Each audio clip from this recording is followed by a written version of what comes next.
Hello friends, welcome to our channel. Bollywood trivia में आज हम फिल्म अमर अकबर एंथनी की बात करेंगे। फिल्म में विनोद खन्ना, अमिताभ बच्चन, ऋषि कपूर, शबाना आजमी, परवीन बामी और नीतू सिंह मुख्य किरदारों में थी। आज फिल्म अमर अकबर एंथनी की बात करेंगे।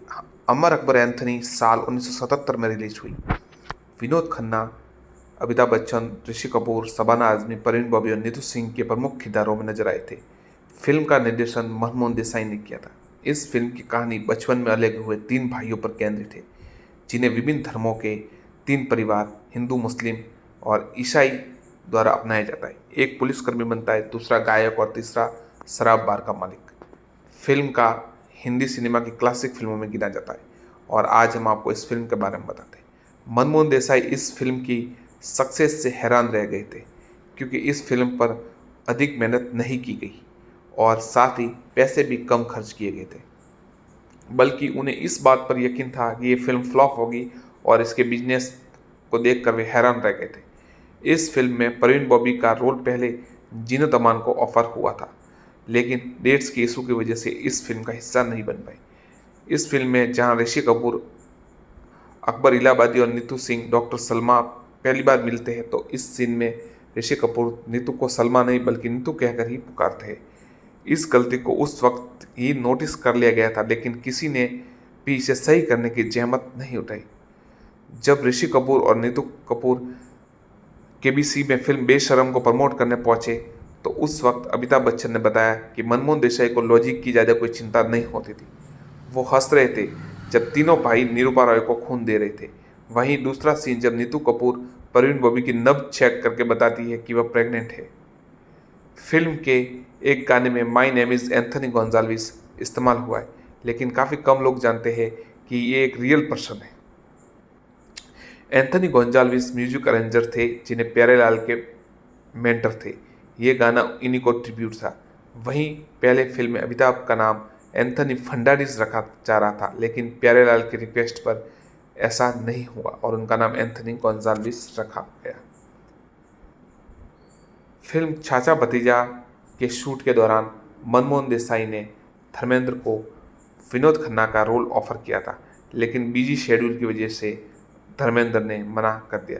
रिजेक्शन की वजह से मनमोहन देसाई ने तुरंत विनोद खन्ना को ऑफर किया और उन्होंने हाँ कर दिया। फिल्म का आइडिया मनमोहन देसाई को एक अखबार की न्यूज़ से मिला था, जहां एक जैक्सन नामक नशेड़ी शख्स ने अपने तीनों बच्चों को पार्क में छोड़ दिया।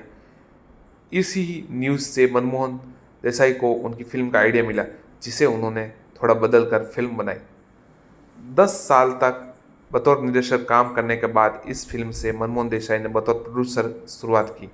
इसके बाद उन्होंने नसीब, कूली, मर्द, अल्लाह रखा, तूफान, अनमोल जैसी फिल्में प्रोड्यूस की।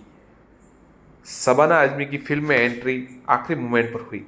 दरअसल विनोद खन्ना ने फिल्म में एक्ट्रेस के लिए मनमोहन देसाई से रिक्वेस्ट की थी। इसके बाद शबाना की एंट्री हुई। इस फिल्म के लिए अमिताभ बच्चन को पहली बार बेस्ट एक्टर का फिल्म फेयर अवार्ड मिला। इस फिल्म को सोहेल खान अपने भाई अरबाज खान और सलमान खान के साथ बनाना चाहते थे, लेकिन किसी वजह से ये बन नहीं पाई। ये पहली बार था जब मनमोहन देसाई और अमिताभ बच्चन ने एक साथ काम किया। इसके बाद दोनों की जोड़ी कई बार बनी। केतन देसाई को कई बार जया बच्चन कहती थी कि इस फिल्म को अक्षय खन्ना, अभिषेक बच्चन और रणवीर कपूर के साथ रीमेक किया जाना चाहिए। फिल्म में विनोद खन्ना ने अमिताभ बच्चन के बड़े भाई का रोल निभाया था, जबकि हकीकत में विनोद खन्ना की उम्र अमिताभ से 4 साल कम रही है। अमर अकबर एंथनी में विनोद खन्ना के किरदार के अपोजिट कोई हीरोइन नहीं रखी गई थी। मनमोहन देसाई को लगा कि उनका कैरेक्टर थोड़ा सीरियस किस्म का है, इसके लिए उनके साथ किसी हीरोइन को रखना ठीक नहीं होगा। लेकिन विनोद खन्ना को जैसे ही ये बात पता लगी, वो पहुंच गए डायरेक्टर के पास। उन्होंने मनमोहन देसाई से कहा, अमिताभ और ऋषि कपूर के साथ हीरोइन है, इसलिए उनके साथ भी होनी चाहिए। मनमोहन देसाई ने बहुत समझाया, लेकिन विनोद खन्ना मानने को तैयार नहीं थे। बाद में विनोद खन्ना ने के साथ शबाना आजमी को कास्ट किया गया और फिर उनके लिए अलग से एक रोल लिखा गया।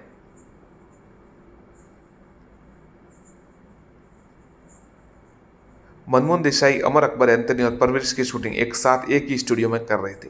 दोनों फिल्मों की कास्ट भी लगभग एक जैसी थी। वो चाहते थे कि दोनों फिल्मों को जल्द से जल्द पूरा किया जाए और रिलीज किया जाए। पहले वो परवरिश का एक सीन शूट करते, फिर अमर अकबर एंथनी का, लेकिन सारी तैयारियां धरी की धरी रह गई। जब साल 1975 में आपातकाल लग गया, मनमोहन की फिल्में अटक गई। इसका नतीजा ये रहा कि 1977 में उनकी एक साथ 4 फिल्में धर्मवीर, चाचा भतीजा, परवरिश और अमर अकबर एंथनी रिलीज हुई और सब सुपरहिट रही। मनमोहन देसाई की एक आदत थी कि वो जनता का रिएक्शन देखने के लिए उनके साथ थिएटर में बैठकर फिल्म देखते थे। जैसे ही कोई बीच में उठता उसे रोक देते। कई बार तो हाथापाई तक भी बात पहुंच जाती। अमर अकबर एंथनी का प्रीमियर चल रहा था। फिल्म का स्टार कास्ट और इंडस्ट्री के जाने माने लोग बैठकर फिल्म देख रहे थे। जैसे ही एक सीन खत्म हुआ, मनमोहन खुद ही उठकर बाहर निकलने लगे। अमिताभ सोच में पड़ गए, कहाँ गड़बड़ हो गई। फिर भागते भागते उनके पास पहुंचे, पूछा क्या हुआ। मनमोहन कहने लगे, अब मेरी सभी फिल्मों में तुम काम करोगे। इसी फिल्म से मनमोहन देसाई डायरेक्टर के रूप प्रोड्यूसर भी बन गए थे और फिल्म बनाई नसीब, देश प्रेमी, कूली, मर्द, तूफान, अल्लाह रखा। इन सभी की खासियत थी कि इन सभी में अमिताभ बच्चन नजर आए। अल्लाह रखा में अमिताभ बच्चन नहीं थे। इसके साथ ही साल की सबसे ज्यादा कमाई करने वाली ये फिल्म भी बनी। इसके गाने और वन लाइनर्स ने इंडिया में मसाला फिल्मों के लिए एक नया ट्रेंड सेट कर दिया। इस फिल्म के बनने का प्रोसेस ऐसा था कि फिल्म पूरी भी हो गई लेकिन डायरेक्टर को पता ही नहीं चला। उनके बेटे ने बताया तब पता चला। ऐसा ही कुछ मज़ेदार किस्से इस फिल्म से जुड़े हुए थे।